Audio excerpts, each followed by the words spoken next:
أعوذ بالله السميع العليم من الشيطان اللعين الرجيم. بسم الله الرحمن الرحيم. الحمد لله المعروف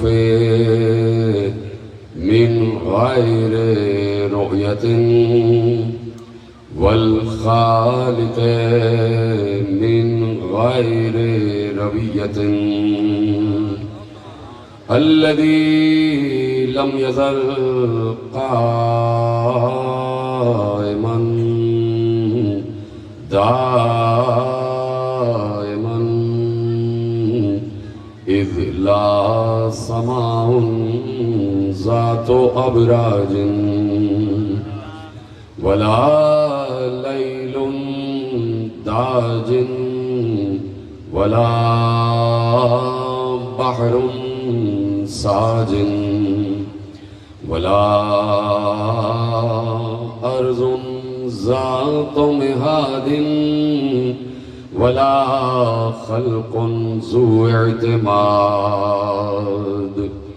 والصلاة والسلام والتحية والإكرام على نبي الرحمة وخازن المغفرة وقائد الخير والبركة ومنقذ العباد من الهلكة سيدنا ومولانا أبي القاسم محمد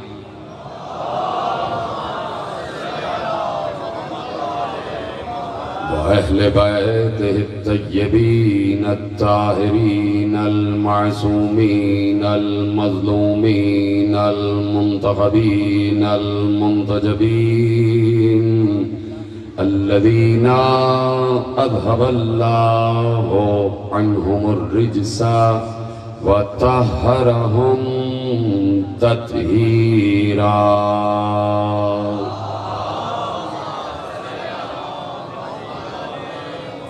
أما بعد فقد قال الله سبحانه وتعالى في محكم كتابه المجيد وفرقانه الحميد وقوله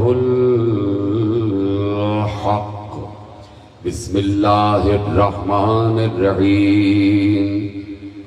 الذين آمنوا وتطمئن قلوبهم بذكر الله ألا بذكر الله تطمئن القلوب. صلوات پڑھے محمد و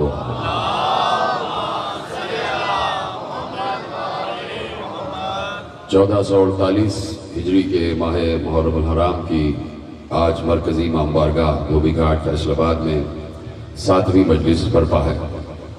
پروردگار عالم کا شکر ہے اور اس کا احسان عظیم ہے کہ اس نے ہمیں وہ شعور اور وہ ذہانت و سیانت و ذکاوت عطا فرمائی ہے کہ ہم نے رہبروں اور پیشواؤں سے بھری ہوئی اس دنیا میں 14 رہبروں کا انتخاب کر لیا ہے. اور یہ وہ رہبران ہیں، یہ وہ پیشوایان ہیں، یہ وہ خلفاء اللہ ہیں، یہ وہ آیات اللہ ہیں، یہ وہ ائمہ ہیں، یہ وہ معصومین ہیں کہ جنہیں اللہ نے اپنی زبان بھی قرار دیا ہے، اپنا کان بھی قرار دیا ہے، اپنی آنکھ بھی قرار دیا ہے، اپنا ہاتھ بھی قرار دیا ہے اور اپنا چہرہ بھی قرار دیا ہے. یعنی یہ وہ ہستیاں ہیں کہ جن کے ذریعے سے خدا کی معرفت حاصل کی جا سکتی ہے. لسان اللہ، عین اللہ، وجہ اللہ، اذن اللہ، جنب اللہ، ید اللہ کا مطلب یہ ہے کہ اگر جاننا چاہتے ہو کہ اللہ اپنے کام کیسے کرتا ہے تو ید اللہ کی معرفت حاصل کرو. اگر جاننا چاہتے ہو کہ اللہ انسانوں کے اعمال کیسے دیکھتا ہے تو عین اللہ کی معرفت حاصل کرو. اگر جاننا چاہتے ہو کہ اللہ تمہاری دعاؤں کو کیسے سنتا ہے تو اذن اللہ کی معرفت حاصل کرو. اگر جاننا چاہتے ہو کہ اللہ کہ وہ کون سا راستہ ہے کہ جو اللہ کی طرف جاتا ہے تو وجہ اللہ کی معرفت حاصل.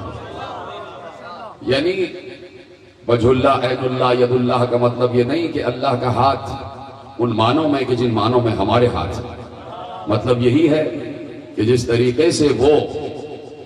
طریقے سے اللہ قبض روح کا کام ملک الموت سے لیتا ہے، جیسے اللہ نے اپنی تمام اشیاء پر کسی نہ کسی فرشتے کو موکل کیا ہوا، جیسے اس نے جنت میں بھی 8 موکلین فرشتے رکھے، جیسے اس نے جہنم میں بھی موکلین فرشتے رکھے، جیسے اس نے درخت کے ہر پتے پر ایک فرشتہ معین کیا ہوا، جیسے اس نے بارش کے ہر قطرے پر ایک فرشتہ معین کیا ہوا. تو یہ سارے فرشتے جو اللہ کی طرف سے کام کر رہے ہیں تو یہ اللہ نہیں ہو جاتے.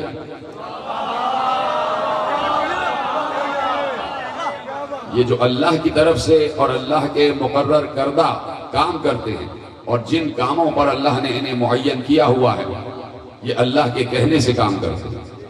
تو اب یقیناً پچھلے سال میں کہہ چکا اور ابھی بھی میں نے عرض کیا کہ ہر کثرت قلت کی محتاج ہوتی ہے.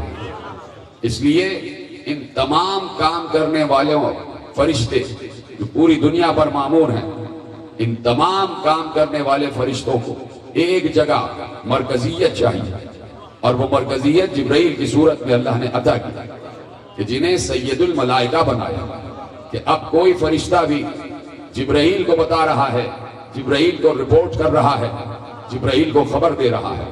سید الملائکہ ہیں جبریل، ملائکہ کا سردار ہے جبرائیل. ہر فرشتہ جبرائیل کی نگاہ میں ہے، ہر موکل فرشتہ جبرائیل کی نگاہ میں ہے، ہر قطرے پر معمور فرشتہ جبرائیل کی نگاہ میں ہے، ہر پتے پر معمور فرشتہ جبرائیل کی نگاہ میں ہے. ملک الموت جو قبض روح کر رہا ہے اس کا سردار بھی جبرائیل ہے. جو اسرافیل ہے جو ابھی سور پھونکے گا اس کا استاد بھی جبرائیل ہے. جو میکائیل ہے جو تقسیم رزق پر مامور ہے اس کا استاد بھی جبرائیل ہے. یعنی ہر فرشتے کا استاد ہے جبرائیل، اور جبرائیل خادم ہے علی کا.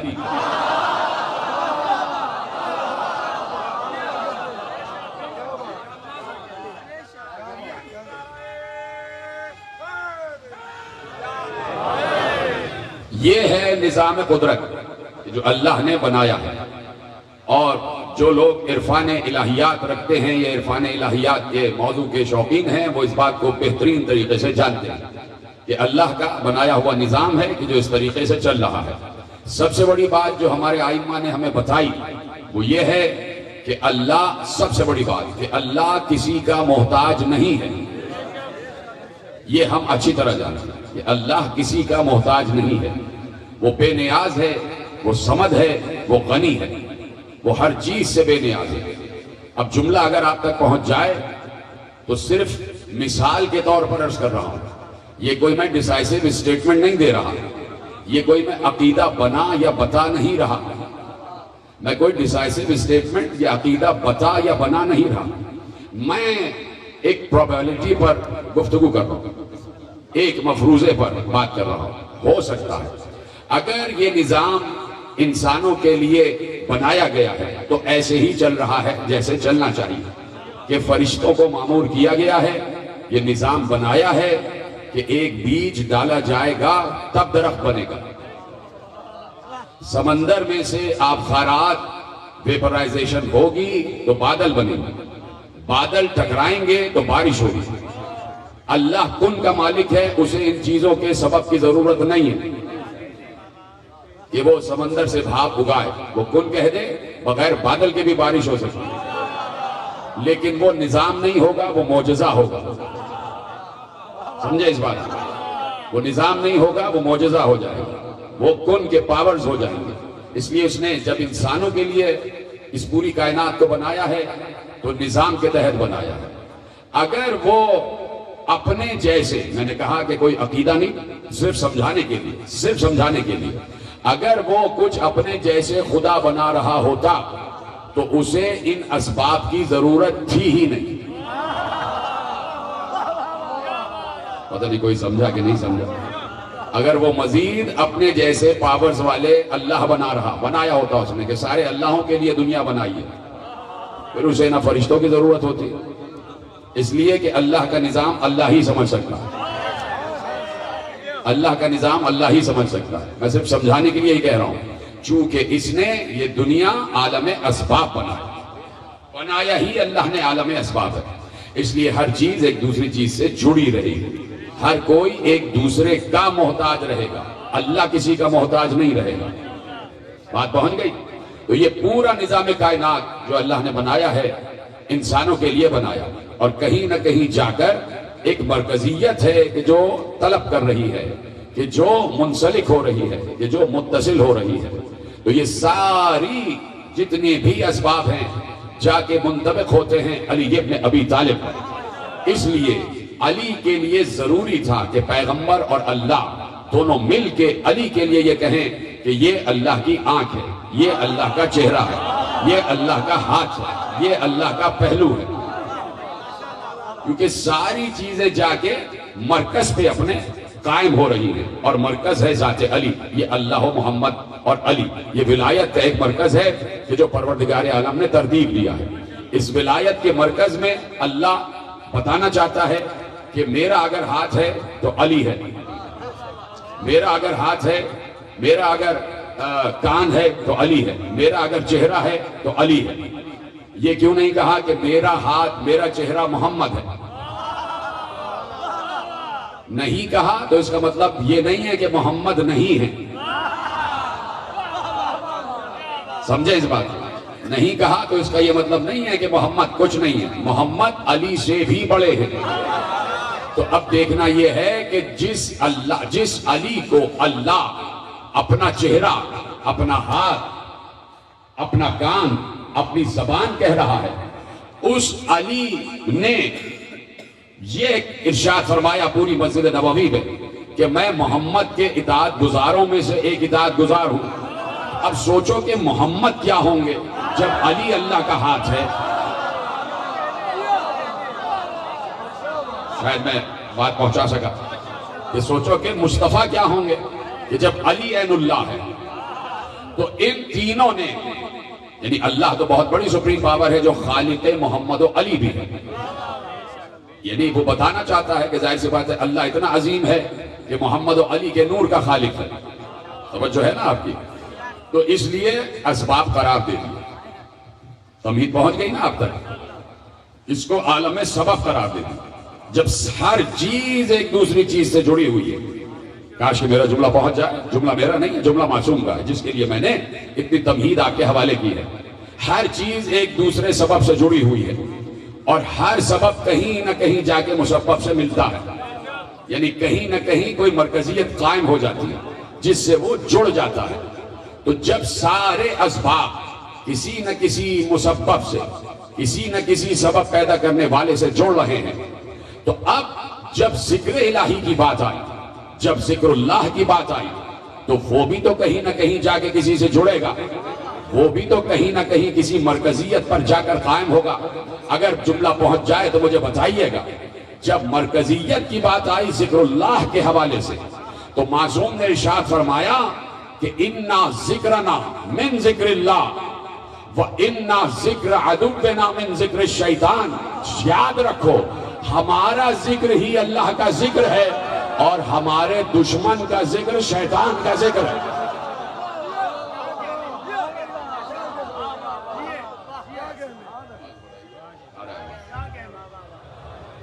توجہ فرما لیا آپ نے؟ بات پہنچ گئی؟ اِنَّا ذِكْرَنَا مِن ذِكْرِ اللَّهِ وَذِكْرَ عَدُوِّنَا مِن ذِكْرِ الشَّيْطَانِ۔ درود پڑھ دیجئے محمد و آل محمد پر۔ جب میں ان سے مخاطب ہوتا ہوں تو آپ بالکل سناٹے میں آ جائیں، جیسے پتہ نہیں کیا کوئی لڑائی جھگڑا ہو گیا، بالکل حیرت۔ بھئی اب وہ بات ہو رہی ہے وہ الگ ہے، آپ ادھر آ جائیے، آپ سناٹے میں نہ جایا کریں، آپ بیٹھے علی کے ساتھ، اس لیے ویرانی نہیں ہے، پریشان نہ ہوا کریں۔ ان سے کہہ رہا ہوں کہ آواز کھول دیں۔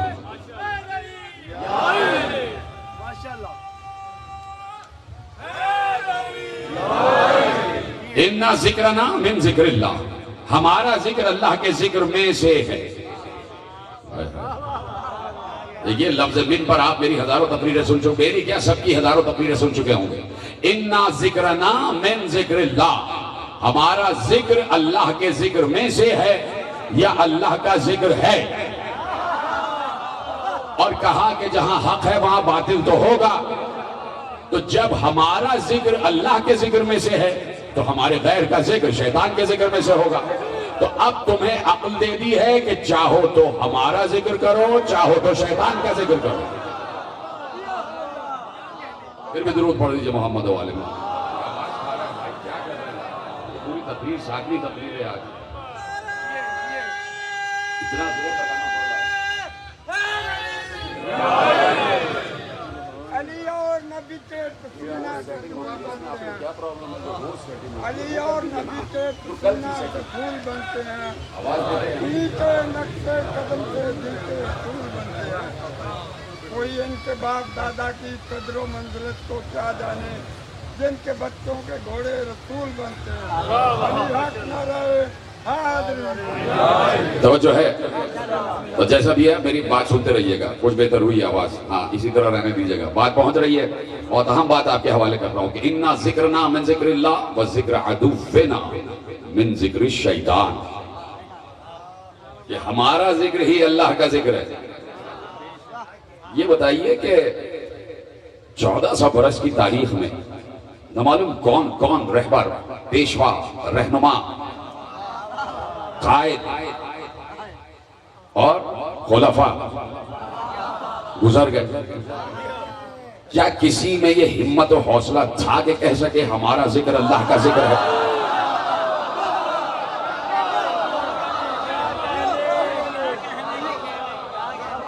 یا کسی کو، اب خود بھی دیکھ لیجئے کہ اگر وہ یہ کہنا بھی چاہے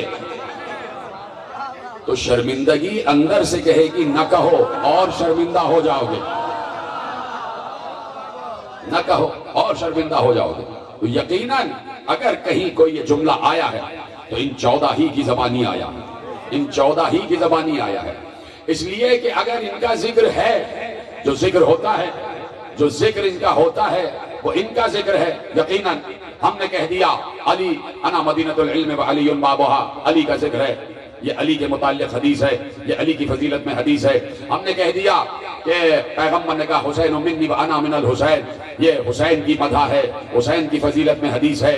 ہم نے کہہ دیا کہ پیغمبر نے ارشاد فرمایا ان الحسین مصباح الہدی و سفینۃ النجاۃ، یہ حسین کے متعلق حدیث ہے.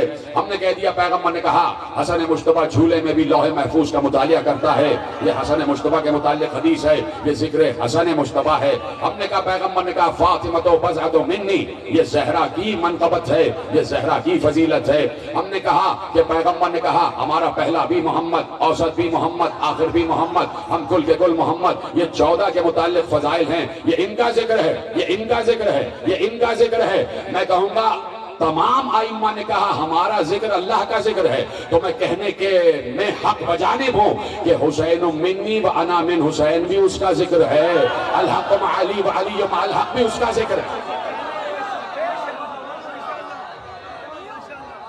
توجہ ہے. یعنی جتنا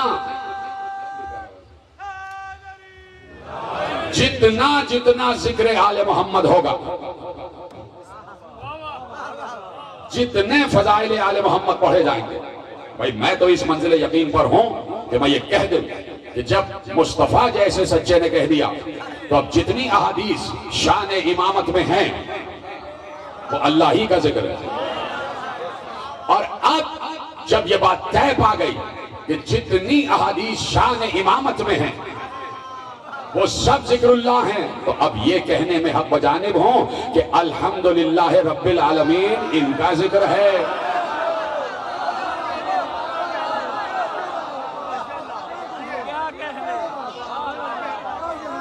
توجہ کی آپ؟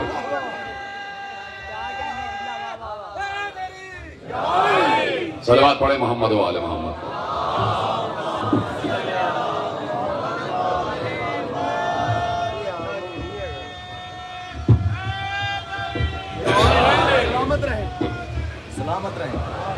بات پہنچ رہی ہے آپ تک؟ یعنی اذان عالیہ کو مس کر گیا یہ جملہ. کہ جب کہہ رہا ہے کہ ان کا ذکر ہمارا ذکر اس کا ذکر، تو اب اس کا ذکر ان کا ذکر، یہ طے پا گئی بات. کیوں؟ دلیل میں نے پرسوں ایک آیت پڑھی اور اس پر بات رہ گئی. دلیل کیا ہے؟ کہ اللہ کا ذکر ان کا ذکر، ان کا ذکر اللہ کا ذکر. پہلی دلیل تو یہ ہے کہ یہ کہہ چکے کہ ہمارا نور اس کے نور سے صادر ہوا. ٹھیک ہے، ہمارا نور اس کے نور سے صادر ہوا. دوسری دلیل یہ ہے کہ اللہ نے کہا سورہ بارکہ جمعہ میں وَإِذَا قُضِيَتِ الصَّلَاةُ فَانْتَشِرُوا فِي الْأَرْضِ فَابْتَغُوا مِنْ فَضْلِ اللَّهِ وَاذْكُرُوا اللَّهَ كَثِيرًا. اور جب تم نماز پڑھ چکو تو دنیا میں پھیل جاؤ، اللہ کا فضل تلاش کرو اور اللہ کا ذکر کثرت سے کرو. اللہ کا ذکر کثرت سے کرو. جب نماز پڑھ چکے تو ذکر اللہ تو نماز ہی ہے. اب یہ نماز کے بعد کون سا ذکر اللہ ہے جو کثرت؟ نماز کے بعد، کیونکہ نماز تو خود ذکر اللہ ہے، نماز تو مکمل ذکر اللہ ہے. اب اللہ کہہ رہا ہے کہ جب ہماری نماز پڑھ چکو تو کثرت سے ذکر خدا کرو. نماز کو ذکر خدا کثیر نہیں کہا. تاکہ توجہ کریں، یہ نہیں کہا کہ یہ نماز ذکر اللہ کثیر ہے. جب پوچھا گیا کہ ذکر اللہ کثیر کیا ہے، اب روکتا ہوں جملہ. دیکھیے ایک مشہور آیت ہے جو آپ بچپن سے سن رہے ہیں. ان الصلاۃ تنہی عن الفحشاء والمنکر ولذکر اللہ اکبر. وہ کہ آواز ابھی بھی بہت بیکار ہے، لیکن اب میں قربانی دے رہا ہوں اپنے گلے کی، اور آپ میرا ساتھ دیتے جائیے گا. یہ یقین فرمائیں کہ مجھے آواز بالکل سپورٹ نہیں کر رہی، لیکن آپ کے سپورٹ سے پوری تقریر آگے بڑھے گی. تیار ہے سب سننے کے لیے؟ کہ ان الصلاۃ تنہی عن الفحشاء والمنکر ولذکر اللہ اکبر. بے شک نماز فحش اور برے کاموں سے بچاتی ہے، اور اللہ کا ذکر تو اکبر ہے. بے شک نماز فحش اور برے کاموں سے، برائیوں سے بچاتی ہے، اور اللہ کا ذکر اکبر ہے. یعنی نماز اپنی جگہ، لیکن ذکر اللہ اس سے بھی اکبر ہے. پوچھا گیا ذکر اللہ اور اکبر کیا ہے، تو چھٹے امام نے کہا نحن ذکر اللہ و نحن اکبر.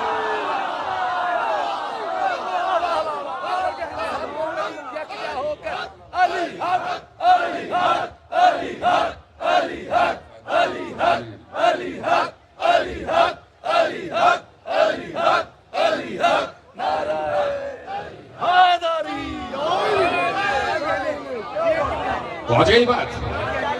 یہ کچھ آگے والے حضرات ناراض سے لگ رہے ہیں کہ بیچارے دو کھڑے ہو گئے تو آپ حیرت سے دیکھ رہے ہیں ان کو. تو بات یہ ہے کہ جب اکبر نام آئے تو وہ اس لیے کھڑے ہوئے. میں کوئی اپنے ساتھ لوگ لے کے تو چلتا نہیں ہوں جن کو آپ اپنی زبان میں پتہ نہیں کیا کہتے ہیں. میں ایسا ذاکر تو ہوں نہیں کہ بھائی میرے ساتھ کچھ لوگ چلیں اور خامہ خواہی کے لیے داد دیں، کھڑے ہو جائیں اور رونا گریا. میں تو چاہتا ہوں کہ دل سے ہو جو کام بھی ہو. علی دل تک پہنچ جائے تو علی حق زبان سے نکلے، حسین دل تک پہنچ جائے تو ہائے حسین زبان سے نکلے. تو نحن ذکر اللہ و نحن اکبر، ہم ہی ذکر اللہ ہیں اور ہم ہی اکبر ہیں. بات طے ہو گئی. یہ معصوم نے کہہ دیا، اور معصوم جو ہے وہ سچ بولتا ہے.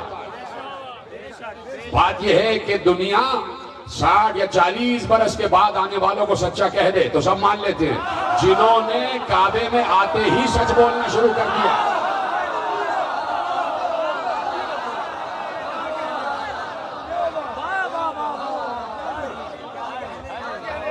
تو اب جب معصومین نے کہہ دیا کہ نحن ذکر اللہ و نحن اکبر، ہمارے یہاں کی ہر روایت میں یہ جملہ محفوظ کیا، تو ہم کیسے انکار کر دیں؟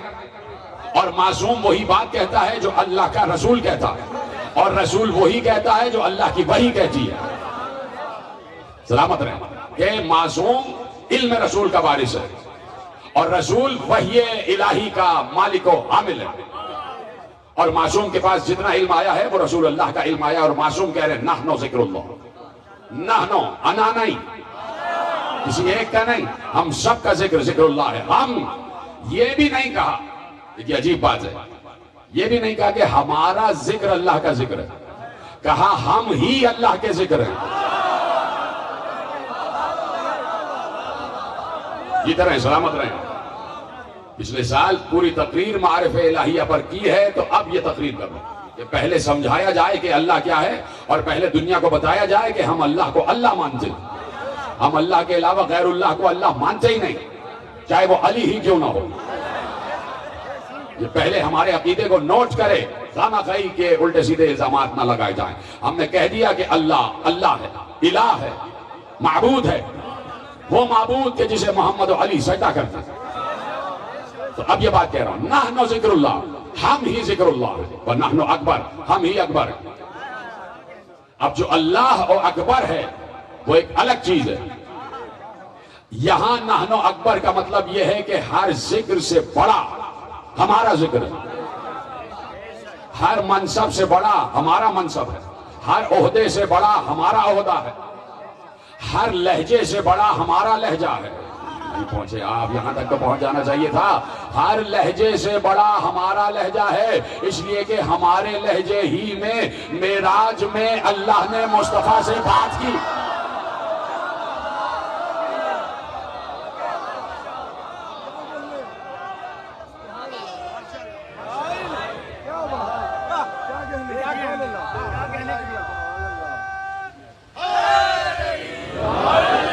توجہ فرما لی نا آپ نے. خدا سلامت رکھے آپ کو. جیسے آپ سن رہے ہیں، یہ آپ ہی کا خاصہ ہے، اور یہ آپ ہی کی حوصلہ افزائی اور ہمت افزائی ہے کہ گفتگو یہاں تک پہنچ گئی کہ نحن ذکر اللہ و نحن اکبر.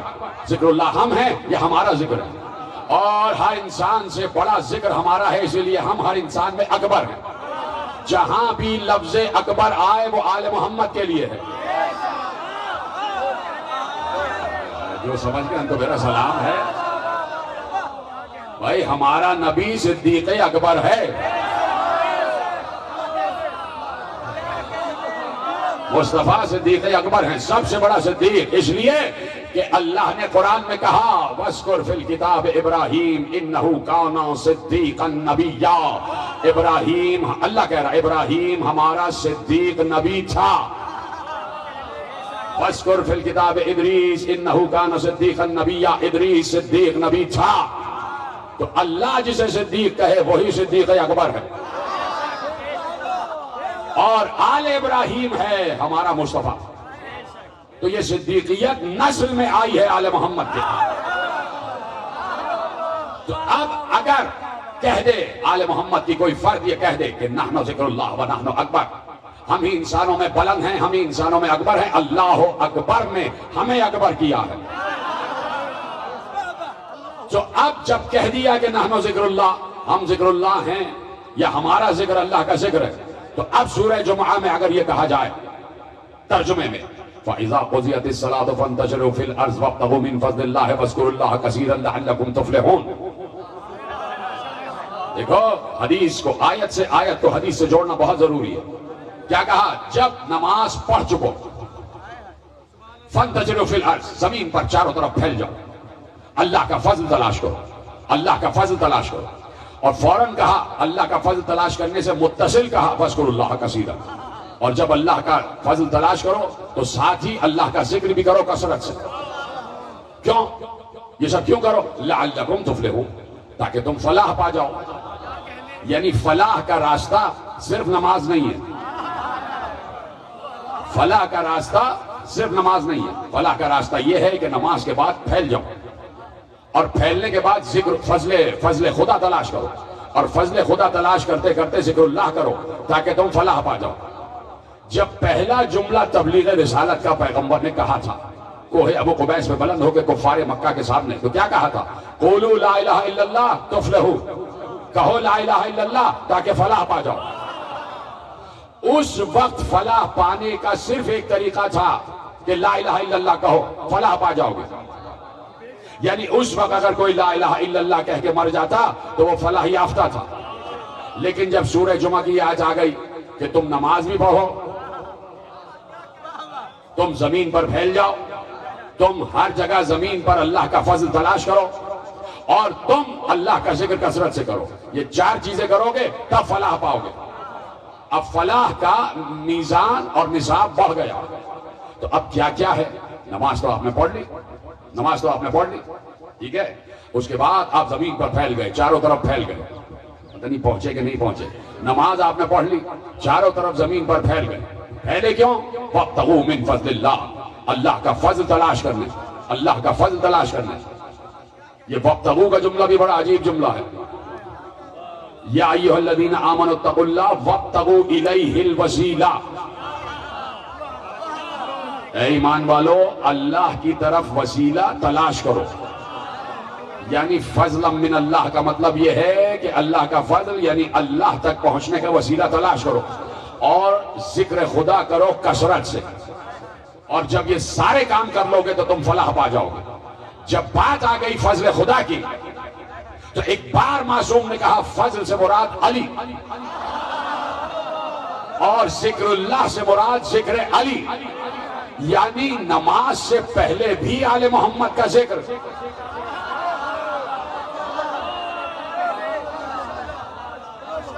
قد افلح من تزکا وذکر اسم ربہ فصلی. 4 سال پہلے یہ جملہ کہا تھا. آپ میں سے بہت سے لوگ خاموش ہوئے کہ نماز سے پہلے بھی ذکر علی, نماز کے بعد بھی ذکر آل محمد. قد سورہ اعلیٰ, قد افلح من تزکا وذکر اسم ربہ فصلی. کہا کہ جس نے اپنے نفس کو پاکیزہ کیا وہ فلاح پا گیا. تو نفس کی پاکیزگی کا سبب کیا ہے؟ کیسے نفس کو پاکیزہ کیا جائے, کیسے فلاح حاصل کی جائے؟ وَذَكَرَ اسْمَ رَبِّهِ فَصَلَّى. پہلے اپنے رب کے اسم کا ذکر کرے پھر نماز پڑھے.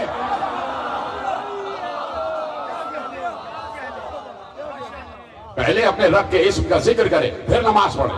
سمجھ گئے آپ بات؟ اور سورہ جمعہ میں کیا ہے؟ نماز پڑھ لو تو پھر ذکر کرو. مشکل بات ہو رہی ہے کیا بھائی؟ 2 قرآن کی آیتیں پڑھتی کم از کم یہ تو سمجھے عالم اسلام کہ اللہ سورہ اعلیٰ میں کہہ رہا ہے کہ پہلے اپنے رب کے اسم کا ذکر کرو پھر نماز پڑھو, اور سورہ جمعہ میں کہہ رہا ہے نماز پڑھ چکو تو ذکر اللہ کرو. یعنی اللہ کے ذکر سے پہلے بھی اللہ کا ذکر, اللہ کے ذکر کے بعد بھی اللہ کا ذکر. جیتے رہے سلامت رہے. کیسے سن رہے ہیں آپ؟ خدا سلامت رکھے آپ کو. تو اب کیسے پتا چلے؟ تو ایک شاعر نے یہ مسئلہ حل کر دیا. میں تولا سے عبادت کا بھرم رکھتا ہوں, درد دل درد جگر دیدہ نم رکھتا ہوں. دل کی قوت کے لیے ذکر خدا سے پہلے یا علی کہہ کے مصلی پہ قدم رکھتا ہوں.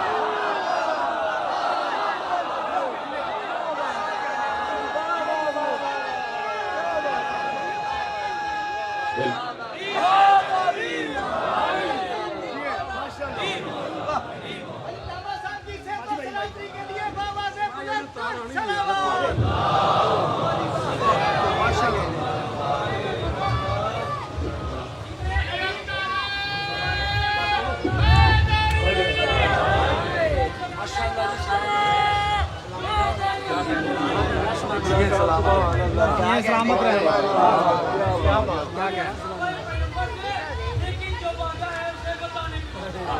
قبلہ صاحب کے الفاظ کو انڈورس تو نہیں کہہ سکتا ہوں, ان کو سیکنڈ کرنے کے لیے ان سے دعا کی خاطر. قبلہ صاحب نماز پہ بات کر رہے ہیں. مقدروں کے سکندر نماز پڑھتے ہیں, مقدروں کے سکندر نماز پڑھتے ہیں, اور جگہ کے اپنا مقدر نماز پڑھتے ہیں, اور سمجھ کر دستے ولایت کو اپنی جائے نماز بڑے سکون سے اصغر نماز پڑھتے ہیں.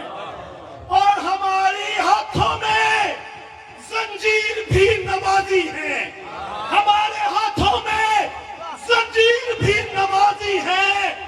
یہ ماتمی کی پشت پر نماز پڑھتے ہیں, یہ ماتمی کی پشت پر نماز پڑھتے ہیں, اور بڑے سکون کی جگہ ہے صفِ عزائے حسین. بڑے سکون کی جگہ ہے صفِ عزائے حسین, جہاں آ کے کلندر نماز پڑھتے ہیں.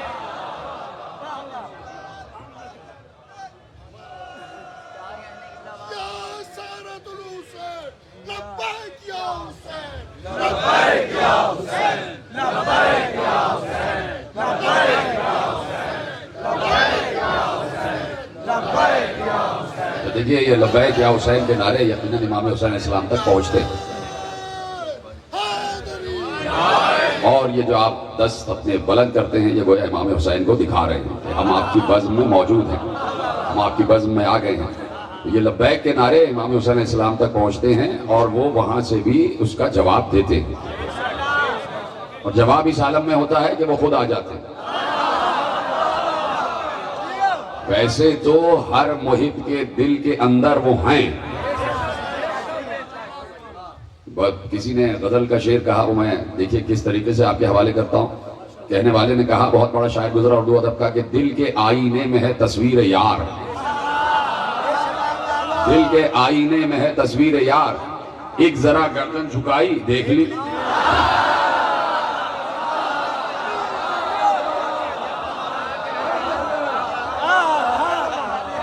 دیکھیے ایک واقعہ مجھے یاد آ گیا اور میں آپ کے حوالے کرتا ہوں، ابھی گفتگو اپنی جگہ رکی ہوئی ہے، کہ کچھ نوجوان ایک شہر میں انہوں نے طے کیا کہ اپنے گھر یعنی اپنے علاقے میں بہت بڑی مجلس عزا قائم کی جائے یا کوئی اشرا قائم کیا جائے۔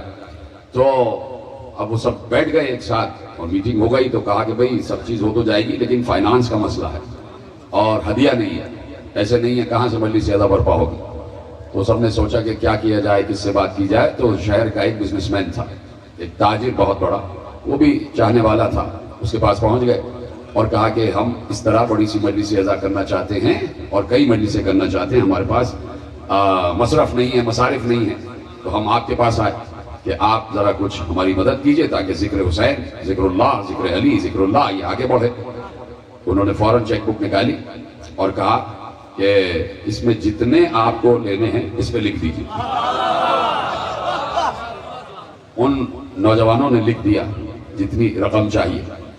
اس تاجر نے جب چیک سامنے آیا تو جو نوجوانوں نے لکھا تھا اس پہ ہاتھ رکھا، پڑھا نہیں کہ کتنا لکھا اور سائن کر دیا۔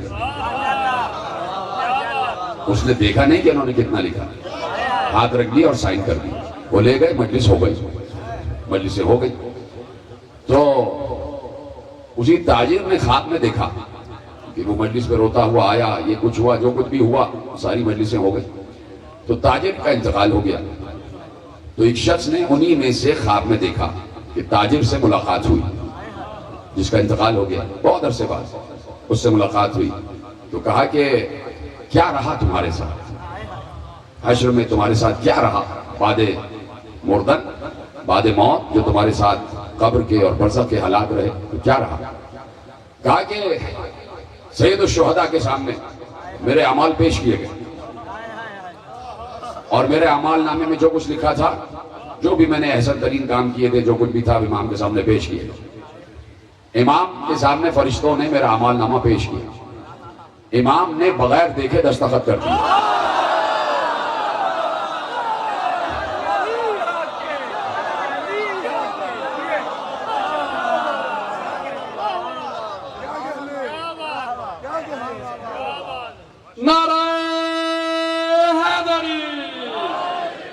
سادات و مومنین، قبلہ صاحب کی اس بات کے بعد تو اب کچھ کہنا بنتا ہی نہیں ہے، تو بہرحال ہمارے کارکنان جن کے پاس سبز جولیاں ہیں وہ چند لمحوں کے لیے آپ کے درمیان آئیں گے۔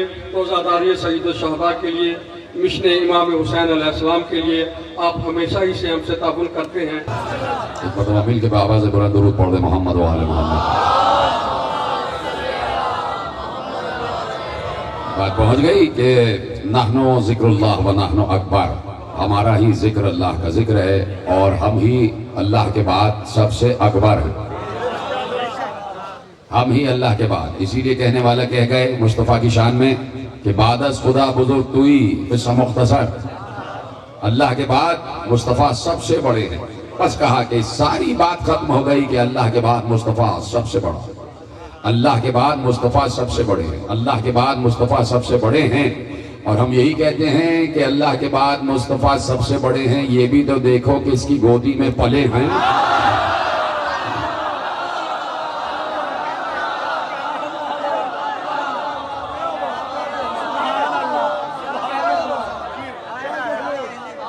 جو ہے نا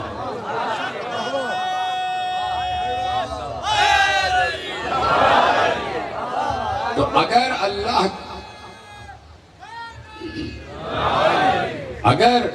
اللہ تک پہنچنا ہے اور اس سے رابطہ کرنا، اس سے مربوط ہونا ہے، تو یقیناً اللہ تو ہر جگہ ہے اور رگے گردن سے بھی قریب ہے، رگے گردن سے بھی قریب ہے، تو طریقے سیکھنا پڑیں گے کہ کیسے اس سے مخاطب ہوا جائے. توجہ ہے، طریقے سیکھنا پڑیں گے کہ کیسے اس سے مخاطب ہوا جائے. اس لیے اللہ نے ہمیں اجازت نہیں دی کہ ہم وہ کام کریں جو اللہ کر رہا ہے. ابھی شاید بات پہنچ جائے، میں نے جان بوجھ کے جملے کو ذرا سسپینس میں ڈالا کہ اللہ نے ہمیں اجازت نہیں دی کہ جو اللہ آل محمد کی طرف بھیج رہا ہے وہ براہ راست ہم بھیجیں. جو اللہ آل محمد کو براہ راست دے رہا ہے، بھیج رہا ہے، اس نے ہمیں اجازت نہیں دی کہ ہم براہ راست بھیجیں. اس لیے کہ آل محمد تم سے بہت بڑے ہیں، تو کوئی بڑا ہی بڑے تک ہدیہ بھیجے. تو کہا اس لیے تم سے یہ کہہ رہے ہیں کہ ہم سے دعا مانگو، اللہم صلی علی، پروردگار تو درود بھیج.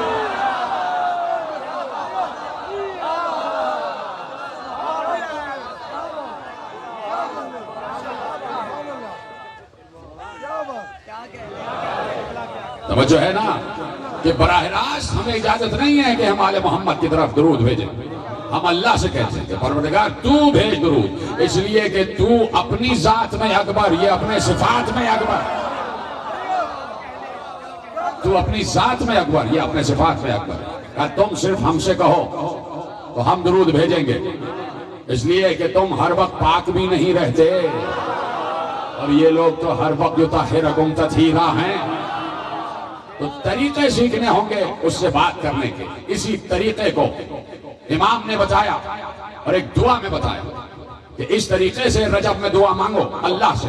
سب جانتے ہیں، سب نے پڑھی ہو کہ نہیں پڑھی تو پڑھیں، کہ اس طریقے سے اللہ سے دعا مانگو ماہ مبارک رجب میں کہ اللہم انی اسألک بمعانی جمیع ما یدعوک بہ ولاۃ امرک المامون علی سرک المستبشرون بامرک الواصفون لقدرتک المعلنون بعظمتک اسألک بما نطق فیہم مشیتک وجعلتهم معادنا لكلماتك وآياتك ومقاماتك التي لا تعديل لها كل مكان. اللهم لا فرق بينهم وبينك إلا أنهم عبادك وخلقك. توجہ ہے، سب کی سنی ہوئی دعائے رجبیہ. کہا کہ اگر اللہ سے رابطہ کرنا ہے تو ایسے کرو. کیسے کرو؟ براہ راست نہیں. اللہم انی اسألک بمعانی جمیع ما یدعوک بہ ولاۃ امرک. پروردگار یہ تیرے اولیاء امر جو ہے نا، یہ 14 کے 14، یہ 14 کے 14 جن ناموں سے تجھے پکارتے ہیں، میں ان ناموں کے معنی کے ذریعے تجھ سے سوال کر رہا ہوں. ہائے ہائے ہائے ہائے، جو پہنچ گئے ان کو میرا سلام. میں ان ناموں کے معنی کے ذریعے تجھ سے سوال کر رہا ہوں، تجھے پکار رہا ہوں. یعنی کہیں پر بھی ربط اللہ، ربط المعصوم کے بغیر نہیں ہے.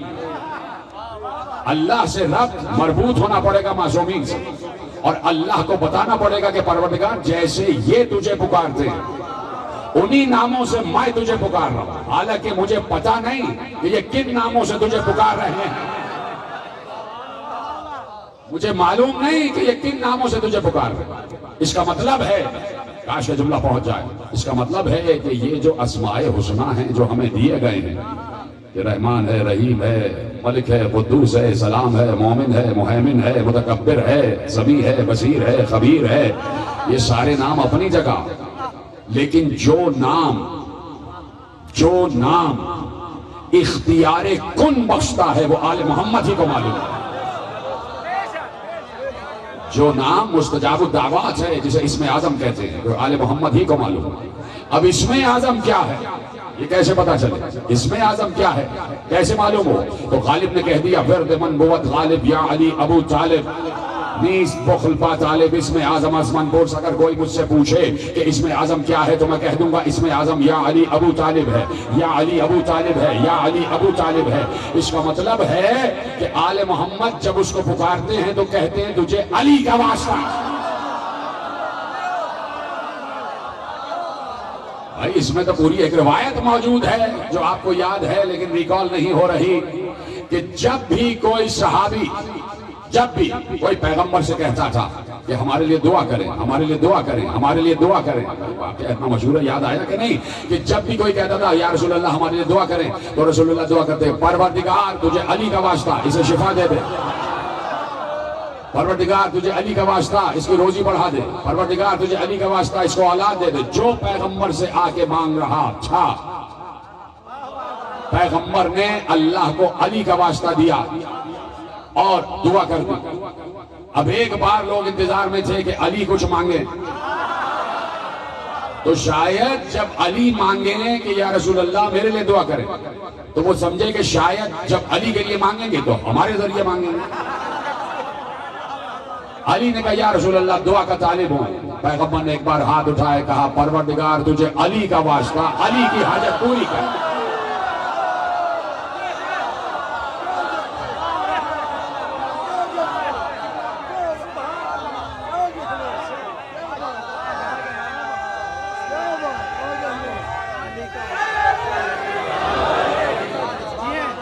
بات پہنچ گئی؟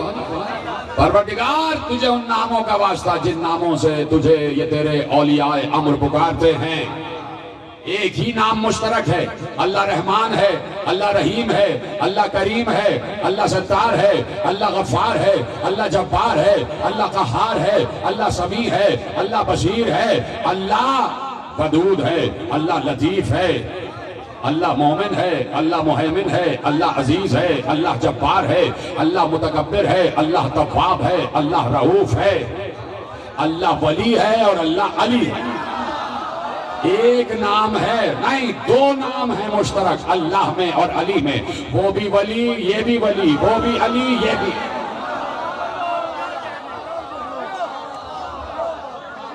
وہ بھی ولی یہ بھی ولی، وہ بھی علی یہ بھی علی۔ تو اگر علی کو علی کے نام کا واسطہ دیا جائے تو کیا مذائقہ؟ اگر ولی سے بات کی جائے اور علی کے ذریعے کی جائے، نہیں آپ نے تو ایک ہی طرف کا جملہ سن لیا۔ اگر ولی سے مخاطب ہے اور علی کا واسطہ دیا جائے تو دعا ضرور قبول ہوگی۔ تم یہ سمجھ رہے ہو اور صحیح سمجھ رہے ہو کہ اللہ ولی کو ہم نے علی کا واسطہ دیا تو اللہ قبول کرے گا۔ میں دوسری بات بھی کہہ رہا ہوں کہ ہم اگر علی ولی کو اللہ علی کا واسطہ دیں،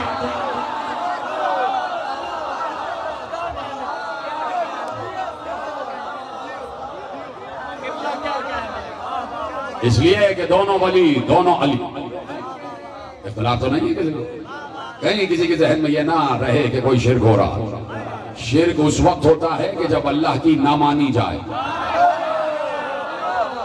شرک وہ ہوتا ہے کہ اللہ کی رائے پر اپنی رائے کو مقدم کیا جائے، اس کو شرک کہتے ہیں۔ جب اللہ کہہ رہا ہے اور اللہ کے ولی کہہ رہے ہیں کہ تجھے اس ناموں سے پکارتے ہیں جس ناموں سے تجھے تیرے اولیاء امر پکارتے ہیں، تیرے اولیاء امر پکارتے ہیں۔ کون ہے اولیاء امر؟ تیری عظمت کی بشارت دینے والے، تیری قدرت کے اوصاف بیان کرنے والے۔ ختم کر دیتا ہوں بات، تک تو نہیں گئے، ساتویں منزل ہے۔ تیری قدرت کے اوصاف بیان کرنے والے، صرف یہی نہیں، سنے عالم اسلام کہ معصوم نے کیا دعا لکھوائی ہے کہ جو اولی الامر ہوتا ہے اس میں اوصاف کیا ہوتے ہیں۔ ہر ایرا غیرہ اٹھ کے اولی الامر نہ بن جائے۔ جس نے اولی الامر بننے کی کوشش کی وہ ہوا میں اڑ جاتا ہے۔ ہر ایرا غیرہ اولی الامر نہیں ہو سکتا۔ اولی الامر کے اوصاف یہ ہیں کہ وہ اللہ کو پہچانتا ہو، وہ اس کی عظمت کا اعلان کرنے والے ہوں، وہ اس کی عظمت کی بشارت دینے والے ہوں، وہ اس کے تمام تر عظمتوں اور رفتوں کو پہچاننے والے ہوں، اور سب سے بڑی بات کیا ہے، وہ اس کے رازوں کو جاننے والے ہوں۔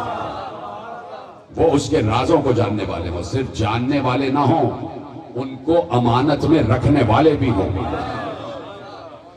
اگر آپ یہی بول دیتے تو میں رک جاتا۔ المامونون علی سرک، پروردگار یہ سارے کے سارے تیرے رازوں کے امین ہیں۔ ہلکے سے بات کہہ دوں گا اور مسائل کی طرف آ جاؤں گا، لیکن فضائل کا جملہ ہے، ہلکے سے کہہ رہا ہوں۔ المامونون علی سرک، پروردگار یہ تیرے رازوں کے امین ہیں، یہ تیرے رازوں کے امین ہیں۔ اگر علی اللہ کا ہاتھ ہے تو یہ راز نہیں ہے، علی اللہ کا کان ہے تو یہ اللہ کا راز نہیں ہے، علی اللہ کا پہلو ہے تو یہ بھی راز نہیں ہے، ٹھیک ہے، سارے اللہ کے صفات، اب علی کی صفات، اس کے بعد اللہ کے صفات، کہ اللہ پوری کائنات کو یک نگاہ چلا رہا ہے، اللہ بارش برسا رہا ہے، اللہ غلہ اگا رہا ہے، اللہ انسان بنا رہا ہے، اللہ ماؤں کے شکم میں تصویر کشی کر رہا ہے، اللہ 9 مہینے رحم مادر میں بچے کو کیسے پروان چڑھاتا ہے، اللہ سمندروں کو بنائے ہوئے ہے، سمندروں کی گہرائیوں کو روکے ہوئے ہے، سمندروں میں کشتیاں چلا رہا ہے، آسمانوں پر پرندوں کو ان کی پرواز پر معمور کیے ہوئے ہے کہ کوئی پرندہ زمین پر گرتا نہیں ہے۔ اللہ کہہ رہا ہے تم سمندر میں کشتیاں چلاتے ہو، ہم کہیں تو کشتیاں ڈوب جائیں، ہمارے اذن سے چل رہی ہیں۔ سمندر کے نیچے بسنے والی مخلوقات جو نظر بھی نہیں آتی، اللہ ان کے بھی رزق کا ضامن ہے۔ کہیں چیونٹی ہے تو اللہ اس کو بھی رزق دے رہا ہے، کہیں پہاڑ ہے تو اللہ اس کی بھی پرورش کر رہا ہے، کہیں ہاتھی ہے تو اللہ اس کو بھی رزق دے رہا ہے، کہیں پر کوئی بڑا پرندہ ہے اللہ پرواز کرتے ہوئے اس کو رزق دے رہا ہے۔ اللہ ایک بچے کی آواز کو بھی سن رہا ہے، اللہ ایک بڑے کی آواز کو بھی سن رہا ہے، اللہ ہر کسی کے رزق کا ضامن ہے، اللہ اولاد بھی دے رہا ہے، اللہ ہوا بھی چلا رہا ہے، اللہ سورج بھی اگا رہا ہے، اللہ چاند بھی لا رہا ہے، اللہ دن کو رات میں بدل رہا ہے، رات کو دن میں بدل رہا ہے۔ اللہ نے پوری کائنات کا نظام سنبھالا ہوا ہے، عالمین ہیں کہ بنتے چلے جا رہے ہیں، بنتے چلے جا رہے ہیں، اور یہ بنتے بنتے نہ معلوم کس طرف پرواز اور رفتار کے ساتھ پرواز کیے چلے جا رہے ہیں۔ یہ آسمانوں میں خلا ہے، یہ فضا ہے، یہ ہوا ہے، یہ لوح ہے، یہ کرسی ہے، یہ قلم ہے، یہ عرش ہے، یہ سدرۃ المنتہا ہے، یہ جنتیں ہیں، یہ جہنم ہیں۔ انسانوں کا پورا وجود کتنا پیچیدہ ہے، یہ سب اللہ کا بنایا ہوا ہے۔ سائنس آج گھس کے چلی گئی کہ ایک ایک عضو پر، ایک ایک عضو پر، ایک ایک رگ پر، ایک ایک ورید پر ریسرچ کر کے پہنچ گئی کہ انسان کو کتنا اعلیٰ بنایا ہے۔ یہ سب کچھ ظاہر ہے، اس کے بعد کچھ راز بھی ہیں اللہ کے جو ابھی تک مخلوق تک نہیں پہنچے، اور یہ سب جو مخلوق کو معلوم ہو گیا یہ راز نہ رہا۔ اس کے علاوہ اللہ کیا ہے یہ صرف آل محمد جانتے ہیں، یہ صرف آل محمد جانتے ہیں، اور آل محمد جانتے ہیں تو جب تک اللہ کہہ نہ دے کہ رازوں سے پردہ ہٹا دو، تب تک یہ رازوں سے پردہ نہیں ہٹائیں گے۔ ارے تمہیں ایک پردہ ہٹنا برداشت نہیں ہو رہا کہ جب معراج کا پردہ ہٹایا، تمہیں ایک پردہ ہٹنا برداشت نہیں ہو رہا، تو اگر راز سے سارے پردے ہٹ گئے تو تمہارے پتے پانی ہو جائیں گے، تمہارے پتے پانی ہو جائیں گے اگر سارے رازوں سے پردہ ہٹ گیا۔ کہہ چکا کسی منزل پر، بات ختم ہو رہی ہے، لیکن آج کی حد تک ایک نتیجہ آپ کے حوالے کر دوں کہ سب نے یقیناً کہیں نہ کہیں پڑھے لکھے حضرات بیٹھے ہیں تو انہوں نے مولانا روم کی ایک مثنوی سنی ضرور ہے۔ مولانا روم کہتے ہیں روستائی گاؤ در آخر ببست، شیر گاوش خرد بر جایش نشست، روستائی شد در آخر سوئے گاؤ، گاؤ رامی جست شب آکنج گاؤ، شیر گفت ہر روشنی افزود دے، پرد رید زہرش دل خون شدے۔ کہتے ہیں کہ ایک دیہاتی روز اپنی گائے کو لے کر کھیت میں جاتا تھا، ہل چلاتا تھا، رات کو آتا اور گائے کو اس کے استبل میں رکھ دیتا اور اس کو چارہ دیتا، اندھیرا ہو جاتا حجرے میں چلا جاتا۔ کہ ایک رات کو روستائی آیا، یہ گاؤں کا دیہاتی آیا اپنی گائے کو لے کر، اور اس نے گائے کے استبل میں گائے کو بٹھا دیا، اور اندھیرا ہو چکا تھا، خوب اندھیرا تھا، وہ گائے کے لیے چارہ لینے گیا تاکہ گائے کو کھانا کھلائے۔ اتنی دیر میں جب وہ چارہ لینے گیا تو ایک شیر آ گیا، اور شیر گائے کو کھا گیا، اور شیر گائے کو کھانے کے بعد گائے کی جگہ بیٹھ گیا۔ یہ دیہاتی گھر سے واپس آیا چارہ لے کے، اندھیرا تھا، وہ بیٹھ گیا، اور بیٹھ کر گائے سمجھ رہا تھا، شیر کو گائے سمجھ رہا تھا، اور اس شیر کے سر سے لے کر پورے جسم پہ ہاتھ پھیر رہا تھا، اس کو سہلا رہا تھا، مالش کر رہا تھا، مالش کرتے کرتے کہہ رہا تھا اے میری گائے یہ کیسی ہو گئی تو، یہ تیرا منہ کیسا ہے، یہ تیرے کان کیسے ہو گئے، یہ تیری دم کیسے ہو گئی، اور اسے بار بار سہلا رہا تھا، اس کے مالش کر رہا تھا۔ مولانا روم کہتے ہیں شیر گفت اب روشنی افزود دے، پرد رید زہرش دل خون شدے، کہ شیر نے دل ہی دل میں کہا کہ اگر ابھی روشنی ہو جائے تو اس کسان کا پتا پانی ہو جائے گا۔ اس کا جگر پھٹ جائے گا، اس کا جگر پھٹ جائے گا۔ سننا، مولانا روم کہتے ہیں کہ علی کو دنیا نے تاریکی میں دیکھا ہے، اگر روشنی میں دیکھو تو پتے پھٹ جائیں۔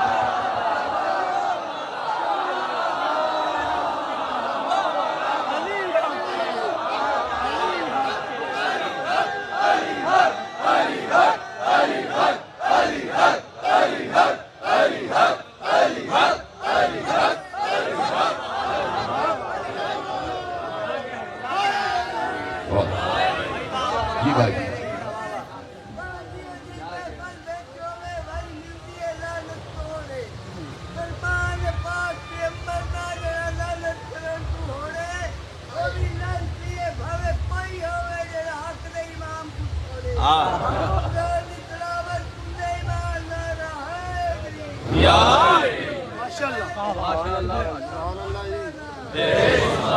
علی کو دنیا نے تاریکی میں دیکھا ہے، ابھی تو علی پر پڑے ہوئے پردے نہیں ہٹے، یہ تو پھر سارے کے سارے علی ہیں، یہ تو سب کے سب محمد ہیں، اس گھر کا چھوٹا بھی محمد، بڑا بھی محمد۔ تو آج ایک اور محمد کا ذکر ہو جائے، اس کا نام ہے قاسم، حسن مجتبیٰ کا نازک بدن بیٹا، 13 یا 14 برس کا بیٹا۔ قیامت یہ ہے کہ 4 برس میں یتیم ہو گیا، 4 برس میں باپ کا سایہ سر سے اٹھ گیا، اور 4 برس میں باپ کا سایہ کیسے اٹھا کہ زہر تو ملا حسن مجتبیٰ کو، زہر تو دیا گیا، 72 ٹکڑے قاسم نے بھی تشت میں دیکھے، اپنے بابا کے جگر کے 72 ٹکڑے قاسم نے تشت میں دیکھے۔ بچے پر کیا گزری ہوگی جب باپ کے جگر کے 72 ٹکڑے تشت میں آ کے گر رہے ہوں گے۔ لیکن جب حسن مجتبیٰ نے اس تشت پر کپڑا ڈلوایا تو یہ کہہ کے ڈلوایا کہ حسین میری بہن زینب آ رہی ہے، ان زینب کی ان ٹکڑوں پہ نگاہ نہ پڑے، اس لیے کہ زینب برداشت نہ کر سکے گی۔ حسن مجتبیٰ کے ٹکڑے تھے نا جو تشت میں گر رہے تھے، تو ذرا رو کے تو کہو کہ مولا اس وقت اپنے جگر کے ٹکڑے زینب سے چھپا رہے ہیں، کل قاسم کے ٹکڑے ہو جائیں گے، کل قاسم کی لاش کے ٹکڑے ٹکڑے ہو جائیں گے، وہ زینب بھی دیکھے گی، وہ ام فروا بھی دیکھے گی۔ اجرکم اللہ، آپ کی آوازیں، گریے کی آوازیں بلند ہو رہی ہیں۔ ایک ماں کا ارمان ہے کہ بیٹے کی بارات نکلے، ام فروا کا ارمان ہے کہ میرے قاسم کی بارات نکلے، میں اس کو دولہا بنتے ہوئے دیکھوں۔ اور آج عجیب بات ہے کہ قاسم کی بارات تو نہیں آ رہی، قاسم کا تابوت آ رہا ہے، قاسم کا تابوت آئے گا۔ عجیب بات ہے، ماں کا ارمان تھا کہ صحرا دیکھوں، بارات دیکھوں، اور آج ہم بیٹھے ہیں، ام فروا کا ارمان ایسے پورا کہ قاسم کا تابوت آ رہا ہے، قاسم کی شبیہ تابوت آ رہی ہے۔ جب سوچتا ہوں جناب قاسم کے بارے میں دل پھٹتا ہے، دل ٹکڑے ٹکڑے ہو جاتا ہے کہ ایک بیوہ ماں کا سہارا ہے، ایک بھائی کی یادگار ہے۔ بار بار حسین کہتے تھے قاسم کیسے جانے دوں بیٹا، تجھے دیکھتا ہوں تو مجھے میرا بھیا حسن یاد آ جاتا ہے۔ دیکھو حسن مجتبیٰ کی بڑی قربانی ہے، بہت بڑی قربانی ہے حسن مجتبیٰ کی، کہ حسن مجتبیٰ نے قاسم کو کس طریقے سے تیار کیا۔ یہ کوئی معمولی بات نہیں تھی کہ باپ اس دنیا سے جا رہا ہو اور بیٹے کو وصیت میں لکھ کے کیا جا رہا ہو۔ میں کہہ چکا، وہ پہنچ گئے، میں کہہ چکا کہ بیٹے کو وصیت میں لکھ کے کیا جا رہا ہو، اور جب وصیت لکھ دی تو کہا ابھی پڑھنا نہیں، اسے اپنے گلے میں ڈال لو، اپنے بازو میں باندھ لو، جب وقت آئے گا تمہیں خود پتہ چل جائے گا کہ میں نے وصیت کیا کی ہے۔ اس لیے کہ باپ اپنے بیٹے کے لیے جو سب سے قیمتی شے چھوڑ کر جاتا ہے وہ اس کا دین ہوتا ہے، اس کا عقیدہ ہوتا ہے، اس کا یقین ہوتا ہے۔ اور حسن مجتبیٰ اپنے بیٹے قاسم کے لیے کیا چھوڑ کر گئے؟ اتنی بڑی وراثت چھوڑ کر گئے کہ کائنات میں کسی کو وہ وراثت نہ ملی جو حسن مجتبیٰ اپنے 4 برس کے یتیم بچے کے لیے چھوڑ کر گئے۔ کیسے پتہ چلے کہ حسن مجتبیٰ نے وصیت میں کیا لکھا ہے؟ پتہ اس وقت چلا جب قاسم واپس آئے اپنی ماں کے حجرے میں، 10 محرم آ گئی، ماں نے سینے سے لگا لیا، بیٹا قاسم، بیٹا قاسم، دیکھو بیٹے تمہارے بابا نے تمہیں آج کربلا ہی کے لیے مانگا تھا، بیٹے آپ جا کے پوچھئے، اپنے چچا سے پوچھئے، امام وقت سے پوچھئے کہ آپ کی باری کب آئے گی، آپ میدان شہادت کو کب جائیں گے۔ میں بھی چاہتی ہوں کہ ساری بیویاں اپنے اپنے جوانوں کو، اپنے اپنے لخت جگر کو حسین کی حفاظت کے لیے بھیج چکی ہیں، تو میں بھی اپنا ہدیہ حسین کی حفاظت کے لیے بھیجوں۔ تو قاسم نے یہی کہا، اماں ہر بار چچا کہتے ہیں کہ تمہیں دیکھتا ہوں تو بھیا حسن یاد آ جاتا ہے، تمہیں دیکھتا ہوں تو میرا بھائی حسن مجھے یاد آ جاتا ہے، تم میرے بھیا حسن کی یادگار ہو، کیسے تمہیں بھیج دوں؟ اماں میں کیا کروں؟ میرے سر پر تو سب سے بڑی مصیبت آ گئی کہ مجھے اجازت نہیں مل رہی۔ ام فروا نے لفظ مصیبت سنا، کہا قاسم بس مصیبت حل ہو گئی۔ کہا اماں کیسے؟ کہا قاسم اپنی آستین اوپر کرو، تمہارے بابا نے ایک وصیت لکھی تھی اور کہا تھا فروا جب مصیبت آئے یہ تعویذ کھول لینا۔ اب جو تعویذ کھولا ام فروا رونے لگی، کہا قاسم آؤ، اب اجازت سے کوئی روک نہیں سکتا، اب تمہیں اجازت ملے گی۔ قاسم کا ہاتھ پکڑا، ایک ہاتھ میں وہ تعویذ وہ خط لیا، آ گئی حسین کے حجرے میں۔ حسین اپنی بھابھی کے احترام میں کھڑے ہو گئے۔ جی میری بھابھی کیسے آنا ہوا؟ بچے کو لے کے آئی تھی نا۔ کہا کہ اے امام وقت، اے امام وقت، میں آپ سے صرف ایک عرض کرنے آئی ہوں۔ کہا جی فرمائیے۔ کہا یہ تحریر پڑھ لیجئے، یہ تحریر پڑھ لیجئے۔ حسین نے کپ کپاتے ہوئے ہاتھوں سے تحریر لی، اب جو پڑھا حسین کی آنکھوں سے آنسو بہنے لگے۔ حسین رو رہے تھے، آنسو، آنکھیں تر تھی آنسوؤں سے۔ خط پڑھتے جاتے تھے، حسین گریا کرتے جاتے تھے، اس لیے کہ خط عجیب و غریب خط تھا۔ وہ حسن مشتبہ کا خط تھا، حسین کے نام لکھا تھا۔ یہ خط ہے اپنے عہد کے امام حسن مشتبہ کا، اپنے عہد کے امام حسین ابن علی کے نام۔ اے حسین جب کربلا میں شہادتوں کا وقت آ جائے، جب کربلا میں قربانیوں کا وقت آ جائے تو قاسم کو میری طرف سے قربان کر دینا۔ بھیا میری وصیت یہ ہے کہ قاسم کو روکنا نہیں، قاسم کو اجازت دے دینا۔ اور بھی بہت کچھ خط میں تھا۔ ایک بار حسین نے خط پڑھا، آنکھوں سے لگایا اور روئے، روتے ہوئے قاسم کو سینے سے لگا لیا، اور سینے سے لگاتے لگاتے کہہ رہے تھے قاسم بڑی سفارش لے آئے، قاسم بڑی سفارش لے آئے بیٹا، اب میں رک نہیں سکتا۔ قاسم کو لے گئے، خیمے میں آئے، ساری بیویوں نے گھیرا ہوا ہے۔ حسین جب بھی کسی بنی ہاشم کے جوان کو تیار کرتے، بیویوں کے سامنے تیار کرتے، قاسم کو تیار کر رہے ہیں کہ ایک فوجی ایک سپاہی بنا رہے ہیں، اور ماں یہ چاہتی تھی کہ قاسم کو دولہا بنایا جائے۔ ارے میں کہوں گا بی بی ام فروا سے کہ آج آپ کا بیٹا دولہا بن رہا ہے، فرق یہ ہے کہ آج اس کی شادی شہادت سے ہونے والی ہے، آج اس کا عقد شہادت سے ہونے والا ہے۔ بی بی ام فروا نے کہا اے میرے امام وقت، میں نے ایک کرتا تیار کیا تھا کہ جس دن قاسم کے سر پہ صحرا باندھوں گی تو یہ کرتا پہناؤں گی۔ کرتا لے کے آئیں، حسین ابن علی نے قاسم کو وہ جبہ پہنا دیا، وہ کرتا پہنا دیا۔ جیسے ہی کرتا پہنایا بیویوں میں کوہرام مچ گیا۔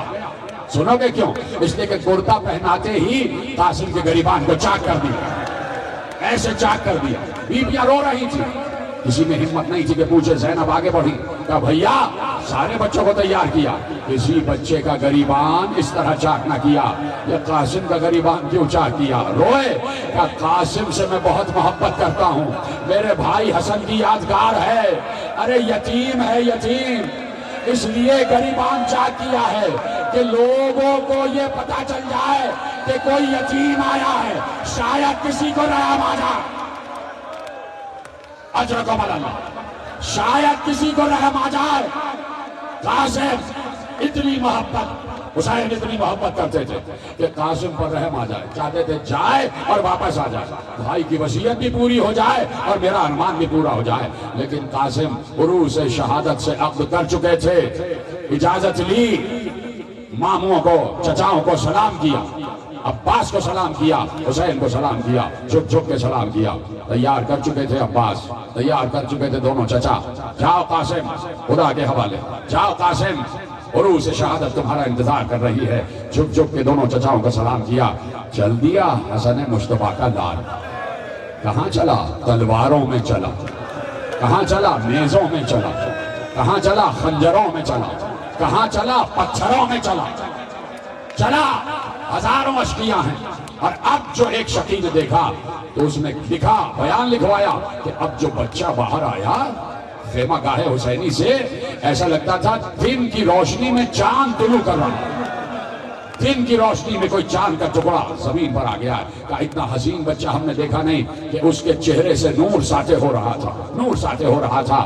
قاسم میدان میں آئے, کیا رجز پڑھا, رجز پڑھا, اپنے اور اپنے آباء اجداد کا ذکر کیا, بتایا ہم کون ہیں, بتایا ہم شیر بیشہ شجاعت ہیں, بتایا کہ ہم اسد اللہ کے گھرانے والے ہیں, بتایا کہ ہم اسد و رسول اللہ کے گھرانے والے ہیں. اور اس کے بعد کہا کسی میں ہمت ہے کہ حسین کی طرف آنکھ اٹھا کے دیکھے؟ کہا جب تک میں زندہ ہوں کوئی میرے چچا تک نہیں پہنچ سکتا, جب تک میرے جسم میں خون کا ایک قطرہ باقی ہے کوئی میرے چچا کی طرف آنکھ اٹھا کے نہیں دیکھ سکتا. قاسم کا یہ رجز گونج رہا تھا, یہ رجز حسین کے کان میں پہنچ رہا تھا, یہ رجز عباس کے کان میں پہنچ رہا تھا, یہ رجز بی بی فروا کے کان میں پہنچ رہا تھا. اور ادھر سے آواز آ رہی تھی, مرحبا قاسم, مرحبا قاسم, مرحبا قاسم. قاسم نے حملے کرنا شروع کیے, ارزق کے 4 بیٹوں کو مارا, ارزق کو بھی مارا. ایک ایک بیٹا 10-10 ہزار پر بھاری تھا. گویا قاسم نے 5 کو نہیں 50,000 کو مارا. ٹہل رہی تھی فوج شام, لرز رہی تھی فوج شام. یہ کون سا بچہ آ گیا, یہ کیسا بچہ آ گیا کہ کسی طرح رک ہی نہیں رہا, کسی طرح رک ہی نہیں رہا, کوئی اس پر قابو ہی نہیں پا سکتا. کہا کہ اس طرح نہیں, جنگ منفردہ میں اس کو کوئی نہیں ہرا سکتا. پھر کیسے قابو پایا جائے؟ کہ چاروں طرف سے مل کے حملہ کرو, چاروں طرف سے مل کے حملہ کرو. ادھر سے بھی حملہ, ادھر سے بھی حملہ, میمنے سے حملہ, میسرے سے حملہ, قلب لشکر سے حملہ, چاروں طرف سے حملہ ہو رہا ہے. اور تنہا حسن مصطفیٰ کی جان, وہ بھی 13 برس کا جوان کہ جو مکمل جوان بھی نہ ہو. اور ادھر ہے ام فروا کا ارمان کہ میرا بیٹا روح سے شہادت سے عقد کرنے گیا ہے. میرے عزیزوں ختم ہو گئی گفتگو. ایسے میں کسی شقی نے, قاسم قابو میں نہیں آتے, کبھی بھی نہ آتے, کسی شقی نے کہا کہ مکر کرنا پڑے گا, مکر کرنا پڑے گا. ایک بار کسی نے اپنے گھوڑے پہ بلند ہو کے کہا, چھوٹا سا بچہ ہے نا, بچوں کی تو عادت ہوتی ہے, چھوٹا بچہ ہے نا, فطرت تو بچے کی ہے نا. ادھر سے کسی نے گھوڑے پہ بلند ہو کے کہا کہ اے ابن حسن, اے حسن مصطفیٰ کے بیٹے, تمہارے پاؤں میں جو جوتا ہے اس کا تسمہ کھل گیا ہے, تسمہ تو باندھ لو. بس غضب ہو گیا. قاسم ایک بار جھکے, جیسے ہی رکعت کی طرف جھکے کسی نے سر پہ گرز مارا, گرز مارا. قاسم گھوڑے پہ لرز رہے تھے, قاسم گھوڑے پہ لرز رہے تھے. لرزنا قیامت ہو گئے کہ کسی نے یہاں سے نیزہ مارا, ادھر سے باہر آ گئے, سامنے سے نیزہ مارا, پشت سے باہر آ گیا. بچہ لڑکھڑاتے لڑکھڑاتے زمین پر گرا. اور اب قریب تھا کہ قاسم کی گردن کاٹی جائے. قاسم نے آواز دی, چچا میں گر گیا, چچا میں گر گیا, میری خبر نہیں. حسین پر یہ قیامت, حسین پر یہ آواز قیامت بن کے چوٹی, قیامت بن کے. یہ حسن مصطفیٰ کی آواز آ رہی تھی, قاسم کی آواز نہیں, یہ حسن مصطفیٰ کی آواز تھی. جیسے ہی قاسم نے کہا چچا میں گر گیا, حسین نے عباس کو دیکھا, عباس نے حسین کو دیکھا. دونوں بھائی ایک دوسرے کا مطلب سمجھے. جب دونوں چلے تو دیکھا اتنا ازدحام ہے قاسم کی قبر پر کہ قاسم کی لاش پر اتنا ازدحام ہے کہ قاسم کی لاش تک پہنچنا مشکل ہو رہا تھا. تو عباس نے حسین کو, حسین نے عباس کو دیکھا. دونوں بھائی سمجھے کہ پہلے فوج پر حملہ کرنا پڑے گا. ادھر سے حسین نے حملہ کیا, ادھر سے عباس نے حملہ کیا.